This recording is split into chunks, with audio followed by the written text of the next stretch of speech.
మత్తయి సువార్త 5వ అధ్యాయము 1వ వచనం నుండి 12వ వచనం వరకు 3వ వచనం నుండి చదువుకుని ధ్యానం చేసుకుందాం. దీనాత్మల ధన్యులు, దైవరాజ్యము వారిది. శోకార్తుల ధన్యులు, వారు ఓదార్పబడుదురు. వినమ్రుల ధన్యులు, వారు భూమికి వారసులగుదురు. నీతి నిమిత్తము ఆకలి దప్పులు గలవారు ధన్యులు, వారు సంతృప్తి పరపబడుదురు. దయామయులు ధన్యులు, వారు దయను పొందుదురు. నిర్మల హృదయుల ధన్యులు, వారు దేవుని దర్శింతురు. శాంతి స్థాపకుల ధన్యులు, వారు దేవుని కుమారులనబడదురు. ధర్మార్థము హింసితుల ధన్యులు, దైవరాజ్యము వారిది. నా నిమిత్తము ప్రజలు మేము అవమానించినప్పుడు, హింసించినప్పుడు, నిందారోపణ గావించినప్పుడు మీరు ధన్యులు. మీకు ముందు వెలసిన ప్రవక్తను సైతము ప్రజలు అట్లే హింసించరి. పరలోకములో మీకు గొప్ప బహుమానము కలదు. కావున మీరు ఆనందపడుడు, మహానందపడుడు. క్రీస్తునాథుని యందు ప్రియ సహోదరి సహోదరులారా, దేవుడు మనిషిని తన రూపములో సృష్టించాడు, తన ఊపిరినిచ్చాడు. మనిషి సంతోషంగా ఉండాలని దేవుడు కోరుకున్నాడు. మనిషి దేవుని తెలుసుకోవాలి, దేవుణ్ణి ప్రేమించి సేవించి అటు వెనుక మోక్షం పొందుకోవాలి. ప్రియ సహోదరి సహోదరులారా, దేవుడు మనిషిని తన కోసం సృష్టించాడు. తను ప్రేమించాలని, తను సేవించాలని, తనతో పాటు తన ఆనందంలో పాలు పంచుకోవాలని భగవంతుడు మనల్ని సృష్టించాడు. ప్రియ సహోదరి సహోదరులారా, ఈ లోకములో మనము దేవుని యందు ఆనందించకుండా ఈ లోక వస్తువులందు ఆనందిస్తున్నాం. ఈ లోకములో మనం సాధించిన వాటిని చూసి మనము మురిసిపోతున్నాం. ఈ లోకం మరి ఎంతగానో అభివృద్ధి చెందింది. అనేక రంగాలలో అభివృద్ధిని సాధించి ఉన్నాం. సాంకేతిక రంగంలో, వైద్య రంగంలో, విద్యారంగంలో, ఇంకా రకరకాల రంగాల్లో మనిషి ఎంతో అభివృద్ధిని సాధించాడు. ఎంత అభివృద్ధి సాధించినా, ఎన్ని విజయాలు పొందుకున్నా, ఎన్ని లక్ష్యాలను సాధించగలిగినా దాని ద్వారా పొందుకునే ఈ ఆనందము శాశ్వతమైనది కాదు, అశాశ్వతమైనది.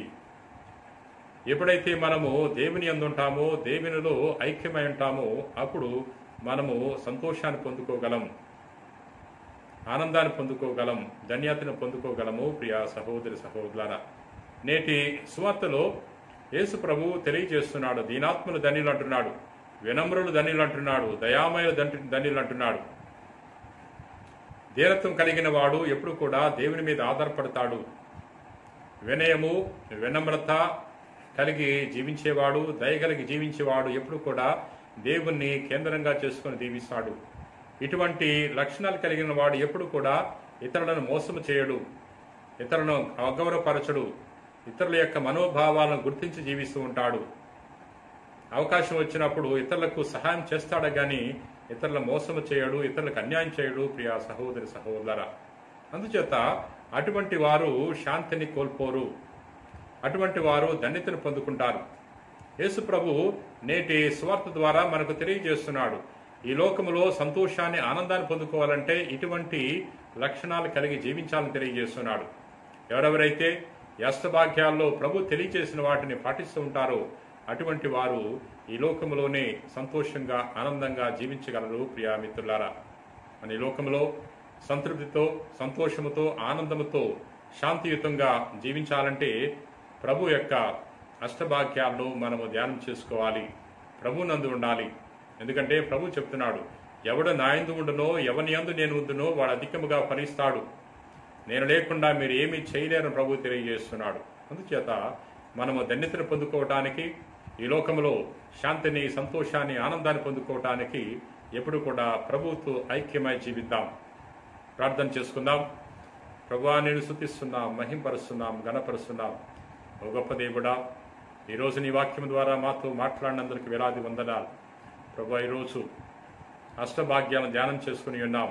మేము ఈ లోకములో సంతోషంగా జీవించడానికి, ధన్యతను పొందుకోవటానికి అష్టభాగ్యాలు దయచేసినందుకు నీకు స్తుతులు, స్తోత్రాలు. ప్రభు, మేము దీనాత్ములుగా జీవించే వాక్యాన్ని దయచేయండి. ఈరోజు నీ వాక్యాన్ని ఆలకించి ప్రార్థన చేయించిన ప్రతి వారిని కూడా నీకు సమర్పిస్తున్నాం. మా అందరి యొక్క మనసుల్లో అనేక విన్నపాలున్నాయి. ఏ చిత్తమైతే మా దీన విన్నపాలను దయతో మన్నించండి. ప్రభు, మా సంఘాల్లో ప్రవేశించండి, మా సంఘాలను బలపరచండి, విశ్వాసములో స్థిరంగా నడిపించమని ప్రార్థన చేయించున్నాం. ప్రభు, మేము ఎల్లవేళలా నీ యందుగుండి ధైర్యముతో, ఆనందముతో, సంతోషముతో జీవించే వాక్యాన్ని దయచేయమని మా నాథుడైన క్రీస్తు ద్వారా మనవి చేయుచున్నాం తండ్రి. ఆమేన్.